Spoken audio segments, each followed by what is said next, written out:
Hey everyone, my name is Bogdan and welcome to Acura Addicted channel, helping you to navigate in the world of automotive repairs, maintenance and reviews.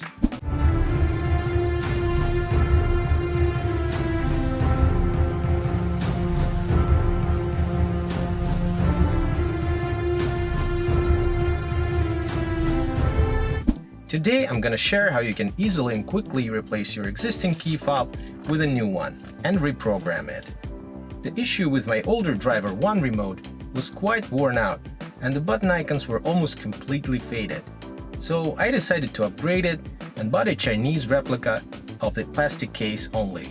When I got the new case, I realized that I would not be able to fit the existing electronic module from my key fob to it easily because of a slight difference in construction. It also did not have a cutout for the panic button, so I had to improvise and made some irreversible changes to the electronic module to fit it into the new case. Unfortunately, because of the poor quality of the Chinese case, when I fit the module, the buttons were so hard to press, I could only bear it for a little while. In fact, just today before recording of this video, one of the buttons popped out. After that, I purchased the OEM full assembly of the Acura Driver 1 remote. Of course, there's no need to replace the key, since I would have to order it to be cut first. So I'm just going to transfer the old key to the new key fob and reprogram it to work with the car. Keep in mind that you will need to reprogram any other remotes, up to 3 at the same time, to make sure they're all working. Here's what you'll need to be able to complete this job. Except for the old key fob and the new key fob, you'll need a small Phillips screwdriver and sharp plastic or steel, like this knife, instrument to open the case of the key fob. Let's get started. Let's begin with migrating the old key to the new key fob. There's one screw holding the cover. Now pry open the cover with a plastic tool.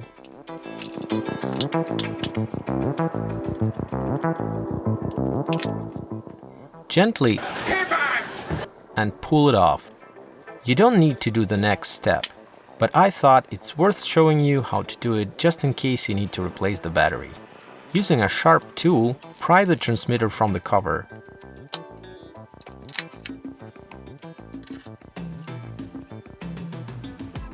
Now find a spot where it's easy to insert a prying tool and open the transmitter. Here's the battery and the transmitter itself. Anyway, if you need to replace the battery, that's how you do it. By the way, the battery is a CR1616. Moving on to the next step, removing the old key. The second part of the cover comes off easily, revealing 2 screws holding the metal piece. Taking one out,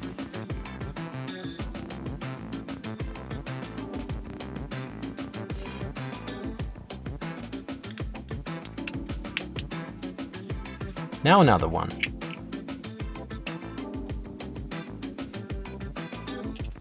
You can remove the metal piece and the spring now.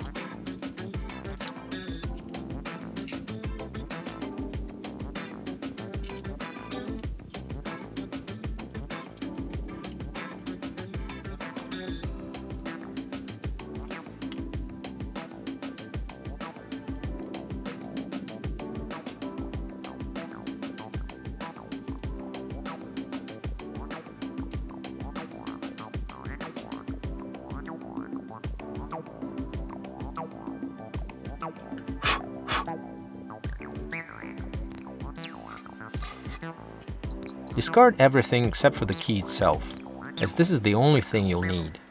I left the battery as I wasn't sure if the new key fob comes with a battery installed.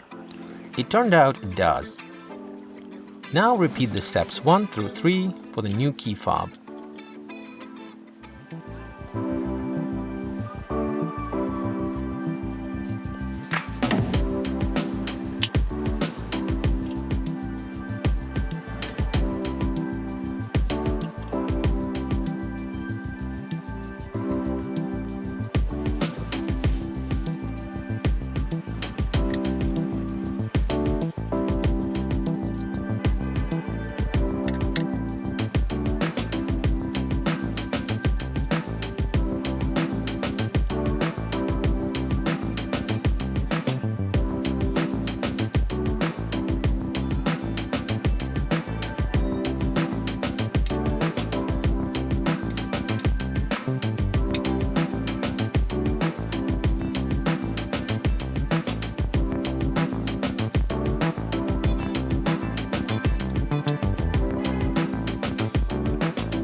Be careful removing the metal piece so you don't lose the metal spring.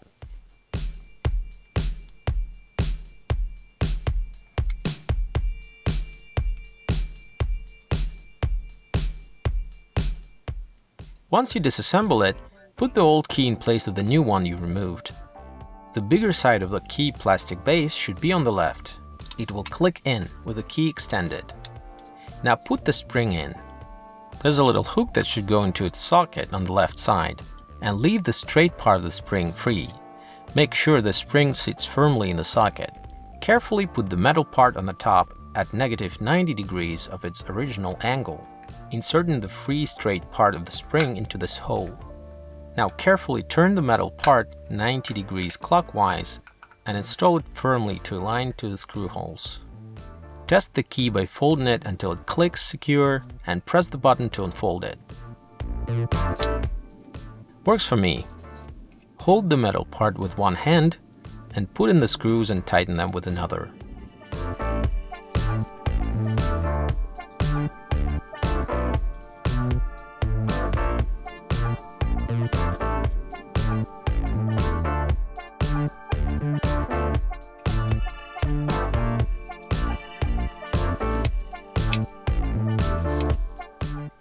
Let's reassemble the key fob. Put the second part of the cover on and click it into position, making sure it's flush with the bottom part. And now to the first part of the cover that holds the transmitter. Put it back in the same order you disassembled it. Click it into position firmly. Replace the screw. Now that one, it's old.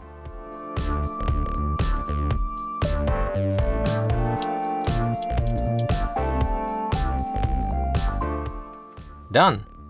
Moving on to programming your key fobs. In the interest of this video, I disabled the link for both my remotes. As you can see, the buttons work, but nothing happens. You will need to program all of your key fobs in this step, up to 3. Start with the first key fob, put the key into ignition and turn it into position on. Click the unlock button once. Turn the key to 0 position.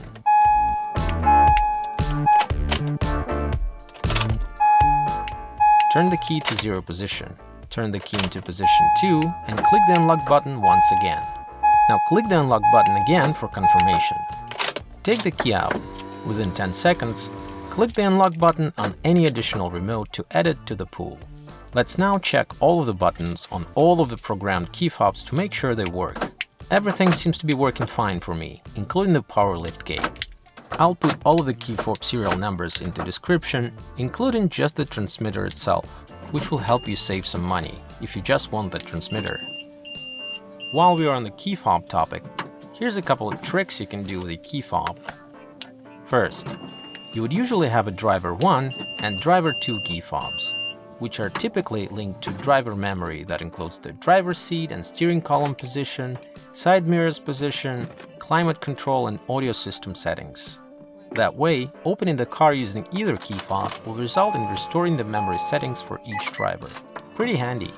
If you want to disable this feature for some reason, just press and hold the lock and unlock button simultaneously until the red LED blinks. If you want to re-enable the feature, do the same. Second, you can roll down all windows and open the moonroof remotely. In order to do that, just click the unlock button once, and then press and hold it until all the windows roll down and moonroof opens. Unfortunately, probably due to safety reasons, you cannot close all the windows remotely, unless you modify the vehicle. However, you can do it using your key in the driver's door lock. Insert the key into the driver's door lock, turn it counterclockwise and release. Turn the key counterclockwise again and hold it to close all of the windows and the moonroof. By the way, you can also open all of the windows and the moonroof using your key as described in the previous tip, but turning it clockwise.